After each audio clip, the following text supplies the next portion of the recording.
It all started at Zandvoort, right after the safety car restart, when the entire midfield was bunched up and every driver was desperate to gain ground. You know how chaotic those restarts can be. One split-second decision can make or break the whole afternoon. Carlos Sainz was in the mix, chasing points for Williams, and right in front of him was Liam Lawson. Both were running in the top 10.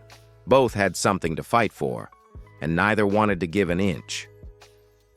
As the cars stormed into turn 1, Sainz saw a gap on the outside and went for it. He committed hard, trying to sweep around Lawson's Racing Bull's car, but the space was always going to be tight. The two touched wheels, and in a flash, both their races were turned upside down. Tires shredded, bodywork damaged, and both of them crawling back to the pits at walking pace, while the rest of the field disappeared into the distance. That single moment didn't just ruin their afternoon. It opened the door for rivals to grab crucial points. And here's where the controversy really begins. Was Sainz too optimistic, forcing a move that was never on? Or did Lawson shut the door too aggressively, leaving no room for fair racing? From the outside, it looked like one of those classic racing incidents, but the FIA didn't see it that way, and neither did the stewards. That's why they hit Sainz with the 10-second penalty and 2 penalty points on his super license. But before we dive into the FIA's decision and Sainz's furious reaction, I want to hear from you. Who do you think was more at fault in that moment? Sainz for committing on the outside, or Lawson for closing the line? Drop your answer in the comments. Just type A for Sainz or B for Lawson. And while you're here, don't forget to subscribe to Fast News F1 and hit the notification bell. Every single subscription helps us push toward our goal of 1,000 subscribers, and it means you'll never miss the biggest stories from the paddock. Because trust me, this story is only just getting started. Next, we'll dive into how Sainz reacted and the fiery words he had for both Lawson and the FIA. Carlos Sainz didn't hold back after the penalty dropped. The moment he got the news over team radio, his disbelief was obvious. You could hear the shock in his voice as he blurted out, "Who gets a penalty? Me? Are you joking? You're joking. It's the most ridiculous thing I've heard in my life." For a driver who had just watched his race implode, it was pure frustration boiling over. And it didn't stop there. Over the radio, Sainz let out more of his anger, this time aimed directly at Liam Lawson. He snapped, "He is just so stupid. Oh my God, this guy? It's always the same guy."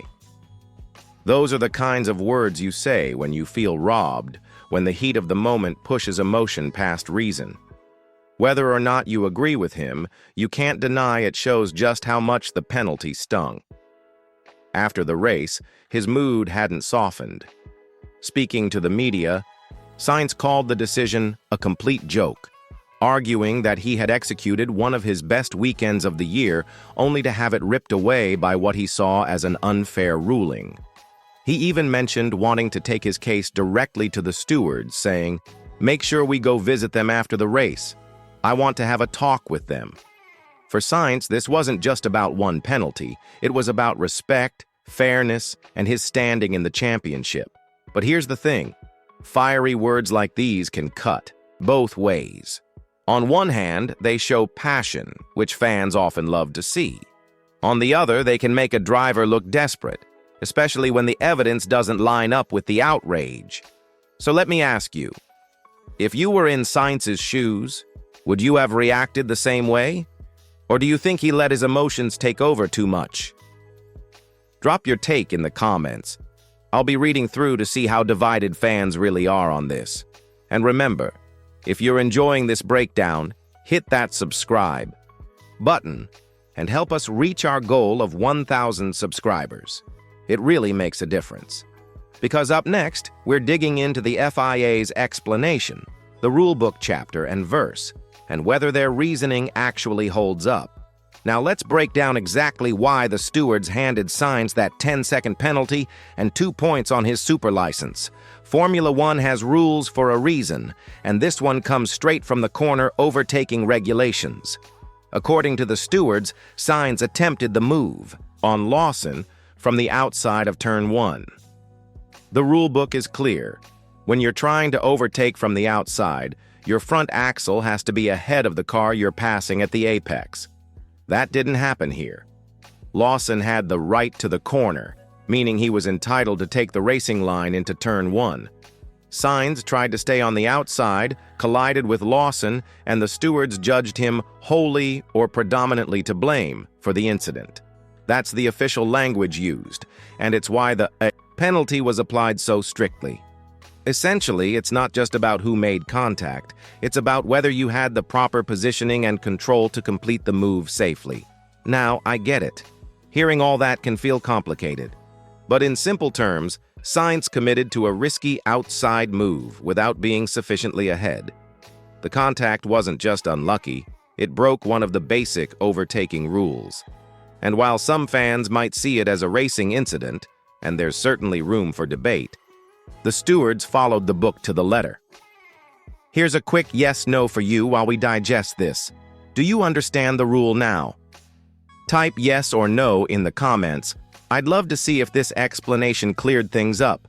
It's the kind of nuance that often gets lost in highlight reels, but is crucial when you're talking about penalties at the top level.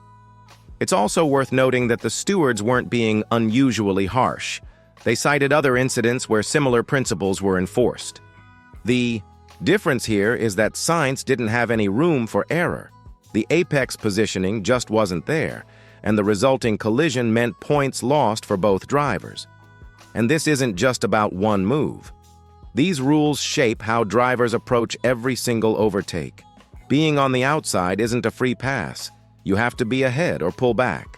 That pressure adds a layer of complexity, especially when a driver is fighting to catch a teammate or close gaps in the championship. Next, we'll dive into exactly why Sainz felt so much pressure at Williams this season, how his points compare to Albon, and why incidents like this highlight the tightrope he's walking in the championship. You'll start to see why these moments can make or break a driver's confidence and season. To really understand Sainz's frustration, you need to look at the bigger picture. His season at Williams. It hasn't been easy. He came into 2025 hoping to make an impact, but the reality of the car and the competition has meant he's had to push harder than ever just to keep pace. Compared to his teammate Alex Albon, the gap is noticeable. Albon is sitting comfortably in the top 10 of the championship, consistently scoring points, while Sainz has only managed 16 points so far. That difference isn't just numbers on a sheet. It's pressure, day in and day out, race after race. Every time Sainz gets a chance to fight in the points, he knows he has to capitalize. And that's why he went for that outside move on Lawson. When you're behind in the standings, every overtake feels like it could make or break your weekend. A few bold moves can earn you points and momentum, but they can also backfire, and that's exactly what happened at Zandvoort. The stakes are even higher because Williams is sitting 5th in the Constructors' Championship. Being best of the rest means there's an expectation to defend that position, while also trying to show the team and the fans that you're capable of more. Sainz is balancing all of that, plus the pressure to catch Albon and prove he's still a front-runner despite the challenges of his new car. Now, here's a question for you. If you were Sainz's engineer, what would you tell him after a crash like that? Keep it short. One sentence in the comments.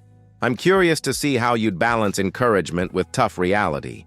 And if you're enjoying this deeper insight into F1 strategy and driver pressure, make sure to subscribe to Fast News F1 and turn on notifications. Every subscription gets us closer to 1,000, and it means you won't miss any breakdowns like this from the paddock. So what's the verdict on the FIA's decision? On paper, the stewards followed the rulebook to the letter. Sainz's front axle wasn't ahead at the apex. Lawson had the right to the corner, and Sainz was held wholly or predominantly to blame for the collision. The 10-second penalty and 2 points on his super license weren't arbitrary. They were standard procedure for an incident of this nature. From a regulatory standpoint, the FIA did what it had to do. But let's be honest, emotions run high in racing, and Sainz's frustration is understandable. He lost valuable championship points on one of his best weekends of the season, and the move was a bold attempt to make a difference in the standings. That tension, combined with the pressure of catching Albon and keeping Williams competitive, explains why he reacted so strongly. Whether you agree with his words or not, you can see why this moment hit him hard. Now it's your turn. Was the penalty fair? Cast your vote in the comments. A. Fair. The rulebook is the rulebook. B. Too harsh. Racing should allow these moves. Or C. Unsure. I want to see what the community thinks, because moments like this always divide opinions. Looking forward, this incident may affect how Sainz approaches future races. He's likely to discuss the incident with both the stewards and Lawson, and it might influence how aggressively he tries to overtake in tight corners. Williams, meanwhile, will be watching the points gap and strategizing how to maximize results with both drivers. Before we wrap up, don't forget to subscribe to Fast News F1 and hit that notification bell. Every new subscriber brings us closer to our goal of 1,000, and you'll always be first to get these deep dive analyses from the world of Formula One. And finally, if you enjoyed this breakdown and want to stay ahead of the F1 drama, like the video and drop your thoughts below. Your opinion matters, and I'll be reading every comment.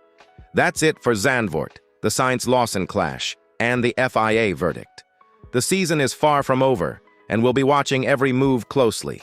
So stay tuned, because the next chapter of F1 action is always just around the corner.